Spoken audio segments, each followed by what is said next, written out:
Okay, I do not have a physical book of this because I gave it to my mom.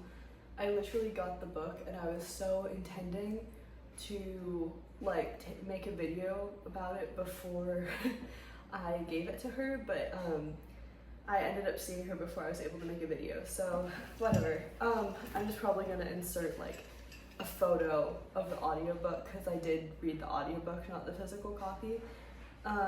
And this will also be a test for future audiobooks that I talk about because I have a lot.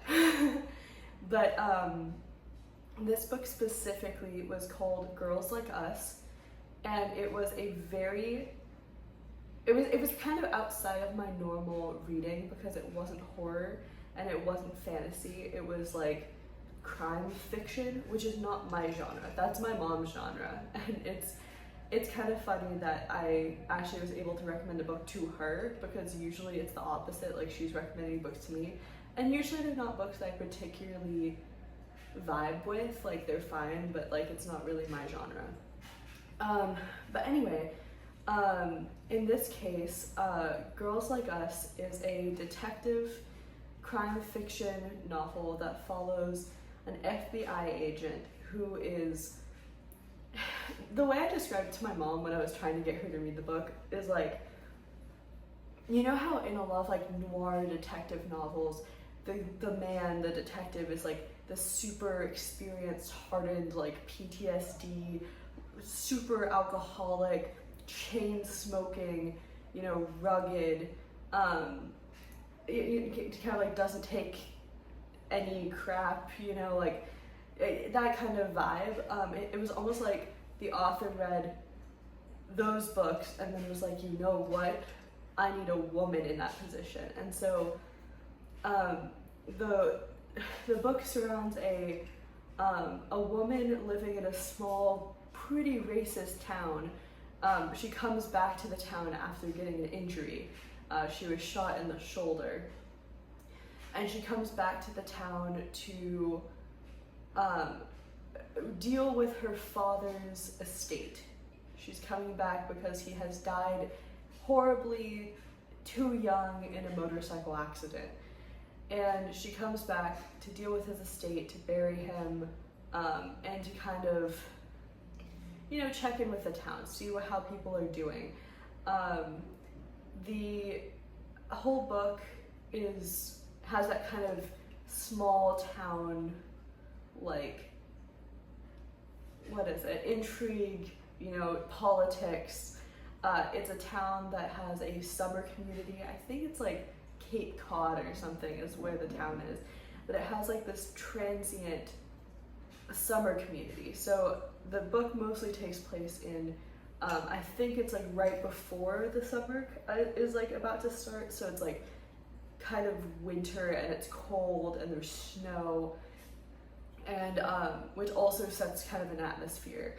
And everyone has kind of a negative opinion of these summer people that are coming in and, you know, throwing huge parties in their town, and most of them are like insanely wealthy, and while they employ a lot of local people, they also don't care about the local community. They're not involved in the local community, they're outsiders.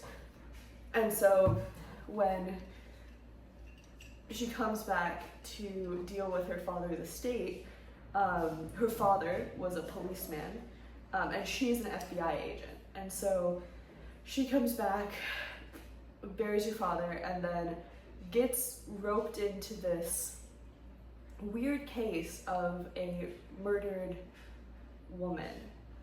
I don't even know what I can say on YouTube. I'm just, it's the plot. So I hope I don't have any problems with YouTube over that. Whatever. I hate saying unalived. It just seems so silly. And it's not silly, you know, it's like it's a very serious book. So, anyway, there's this woman, and her body has been found kind of behind one of the summer houses of one of the wealthy people who comes through for the summer. And so she gets dragged in as a consultant to investigate. She has contacts in the government and the FBI that the local police don't have, and they think that she might be able to help because this case is related to last summer's case in the town where another woman had been found in a similar state. And so they think that potentially they have a serial crime happening. And so essentially the book is her exploring those cases while also navigating the small town politics, while also being half Mexican. And the interesting thing is, like, the town is incredibly racist. They hate Mexican people. A lot of I think both of the people who were found not alive were Mexican or half Mexican. And so it's very much, also she doesn't look Mexican. No one thinks that she is half Mexican. So while they're saying all of these things around her, there is kind of a sense of she is an outsider, but no one perceives her as an outsider. So she feels very ostracized and kind of separated from the community that she grew up in. And I don't think that while she was growing up and had her father around, people would do that, but her mother also passed away at a very young age. She was also found not alive by her father after a camping trip they had. So it's very much like there's this history of tragedy, there's a continued tragedy, and why is it happening? Who is doing it? It's a very complicated and intense plot. And the ending was very satisfying. I love the, I guess, intersectionality of the main character and how it impacts her as an investigator and as a woman in this small racist town. And I like the fact that she doesn't look Mexican, because I appreciate that representation. And it's complicated when people around you are saying things that are horrible and then they don't understand that it's partially about you.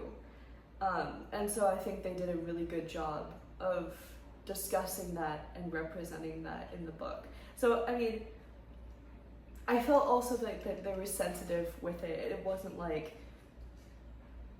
that was a huge main focus of it. It was just like a side comment on how people function in a society that doesn't support them and that doesn't accept them. Anyway, I thought it was a really good book. I thought the mystery was really good. There's a lot of twists and turns, and there's a lot of interesting politics. So, yeah. I hope you read it. Let me know if you do. I'm sorry I don't have a physical copy.